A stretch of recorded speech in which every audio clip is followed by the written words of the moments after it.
শেষ শেষ, পাও ডুবে গেছে গা, সাইলেন্সার হুদ্দা ডুবে গেল। আপনি মনে হয় আজকে আমার শেষ যাত্রী ভাইয়া।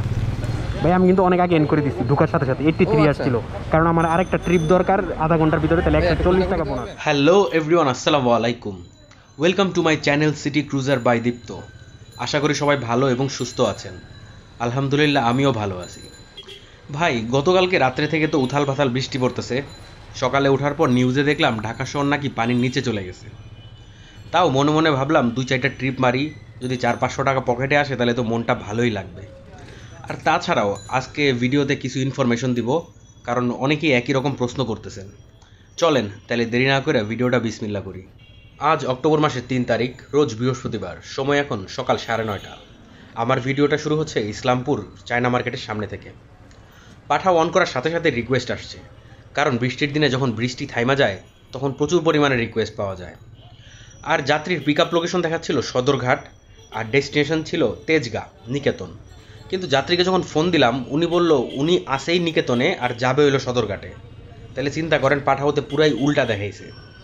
যাই হোক, ওইটা ক্যান্সেল করার প্রায় মিনিট খানেকের মধ্যে আরেকটা চলে আসলো রিকোয়েস্ট। যাত্রী আছে মিডফোর্টের মাজারের সামনে আর যাবে হলো গুদারাঘাট। তেজগাঁ না? হ্যাঁ তেজগাঁ যাবেন ভাই, একটু ধরে হেলমেটটা ধরে। গুদারাঘাট, গুলশান গুদারাঘাট। আচ্ছা আচ্ছা চলেন। ও হ্যাঁ হ্যাঁ মধ্যকাড্ডা, হ্যাঁ। যাত্রীকে নিয়ে ভালোই বিপদে পড়লাম। পাকিস্তান মাঠ দিয়ে বেরোবো ভাবছি, কিন্তু পানি দেখে ঘুরে ফেললাম। বংশাল মোটরসাইকেল মার্কেটও পুরা ডুবাই গেছে। নাজিরা বাজার দিয়ে বের হওয়ার চেষ্টা করলাম, পানি ঘুরাইলাম। শেষমেশ হোটেল আল রাজ্জাকের পাশে যে গলি আছে ওই দিক দিয়ে পানি ঠেইলা বাইর হইয়া মনে মনে প্রতিজ্ঞা করলাম যে আজকে আর কোনো গলিতে ঢুকুমি না। আর ভাই আপনারা তো জানেনই, সব যাত্রীর সাথেই আমি কিছু না কিছু পেঁচাল পারি। এই আঙ্কেলের সাথেও অনেকক্ষণ কথা বলছি, এবং এক পর্যায়ে সে আমাকে জিজ্ঞেস করলো যে ভাই আপনার কথা শুনে তো মনে হইতেছে আপনার বাড়ি কি বরিশাল নাকি। এখন আপনারাই বলেন আমার কথা শুনে কি মনে হয় যে আমার বাড়ি বরিশাল? যাকগে, এই আঙ্কেলের ভাড়া আসছিল 247 টাকা, পাঠাও কমিশন গেছিল 37 টাকা।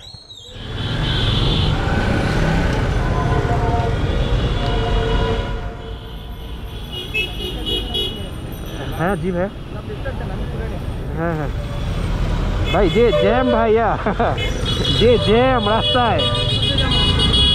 প্রথম যাত্রীকে নামাইছি 10:30টায়, 1 ঘন্টা লেগে গেছে। রাস্তায় প্রচুর জ্যাম ছিল। মনে মনে ভাবতেছিলাম যে আজকে মনে হয় পাঠাও বোনাস আর পাওয়া সম্ভব হবে না।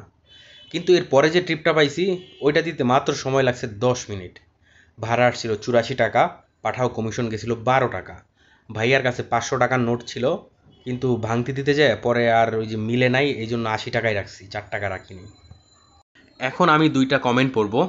প্রথম কমেন্টের উত্তরটা আমি নিজেই দিব, কিন্তু এর পরেরটা আমি চাই আপনারা দিবেন। আমি প্রশ্নটা স্ক্রিনে দিয়ে দিব। এই প্রশ্নটার উত্তর একজনের এক্সপিরিয়েন্স থেকে দিলে হবে না, বিভিন্ন মানুষের বিভিন্ন ধরনের এক্সপিরিয়েন্স থাকে। আমি চাই আপনারাও একটু কষ্ট করে উত্তরটা যেন দেন। চলেন প্রথম প্রশ্নটা পড়ে ফেলি। এক ভাইয়া লিখছেন, আপনি 2 টাকা 1 টাকাও ভাড়া নেন খুচরা। ভাইয়া আপনারা তো অনেকেই আমার ভিডিও নিয়মিত দেখেন, কখনো কি শুনছেন আমাকে বলতে যাত্রীকে যে ভাইয়া অনেকটা তো ঘুরে আসলাম, 5টা টাকা বাড়ায় দিয়েন, ভাইয়া 10টা টাকা বকশিস দিয়ে যান? এরকম ছোটো লোকই ছেঁচড়ামি কখনো আমি করি নাই।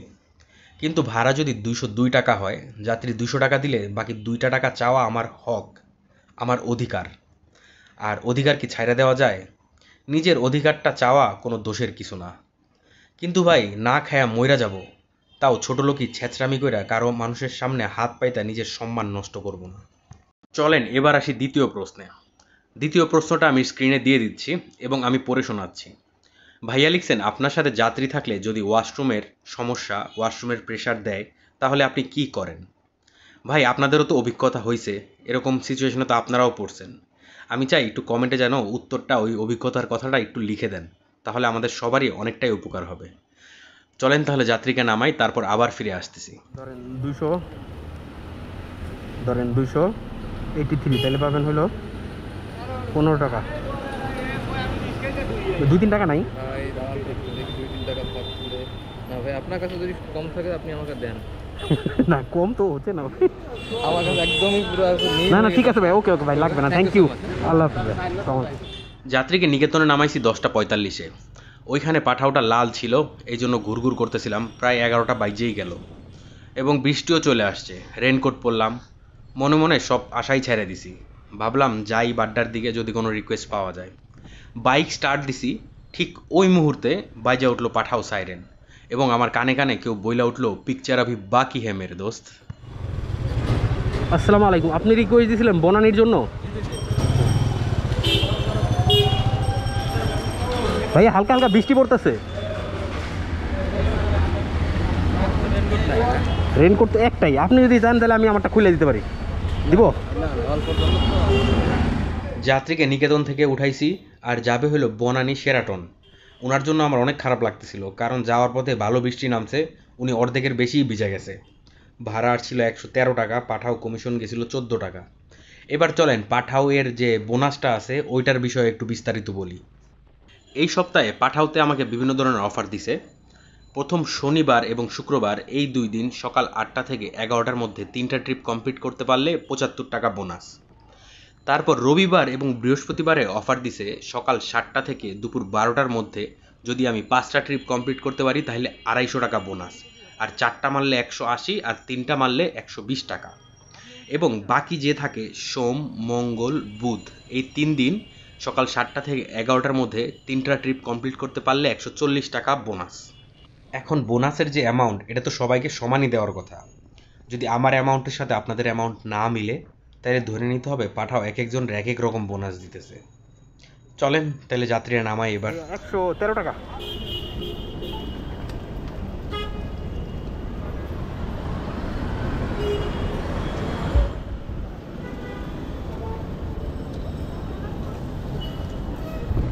থ্যাংক ইউ ভাই, আসসালামু আলাইকুম।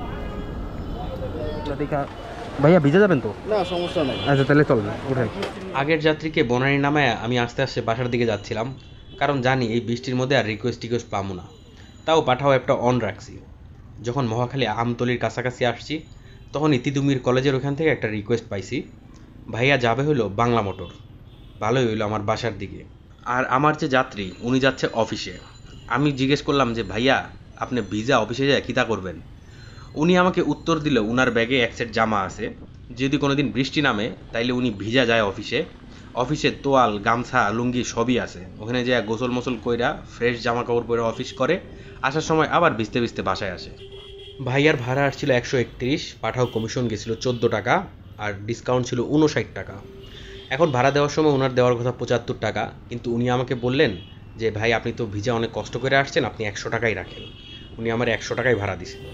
ভাইয়া 75। হ্যাঁ হ্যাঁ হ্যাঁ হ্যাঁ, আপনি 100ই রেখে দেন। 100 রাখবো। ওকে ভাই, ঠিক আছে, থ্যাংক ইউ। আচ্ছা, আসসালামু আলাইকুম। আজকে সকালে বের হওয়ার আগে আমার বোন বলতেছিল দেখিস আবার গর্তে মরতে পইরা মরিস না। ভাই আমার তালতোবা না একটু কমই আছে, এই জন্য আমার বাসার লোকজনরা আমার নিয়ে একটু বেশি টেনশন করে। ভালোই হইলো আজকে বের হইছিলাম, 2 ঘন্টা রাইড শেয়ার করলাম, ভালো একটা অ্যামাউন্ট আমার পকেটে আসলো। চলেন তাইলে হিসাবটা করে ফেলি। আজকে পাঠাওতে আমি 4টা ট্রিপ দিছি, বোনাস পাইছি 180 টাকা, এবং টোটাল ইনকাম করছি 700 টাকা। 2 ঘন্টায় আমার ইনকাম 700, আর মোটরসাইকেল চালাইছি 30 কিলোমিটারের মতো, মানে 1 লিটারও তেল খরচ হয় নাই। তাহলে ladies and gentleman, that's all for today. ইনশাআল্লাহ খুব তাড়াতাড়ি আবার দেখা হবে। সবাই ভালো থাকবেন, সুস্থ থাকবেন, আর ভিডিওটা কিন্তু অবশ্যই লাইক আর শেয়ার করে দিবেন। নতুন যারা আছেন সাবস্ক্রাইব করতে ভুলবেন না। সবাইকে অসংখ্য অসংখ্য ধন্যবাদ এবং শুভরাত্রি।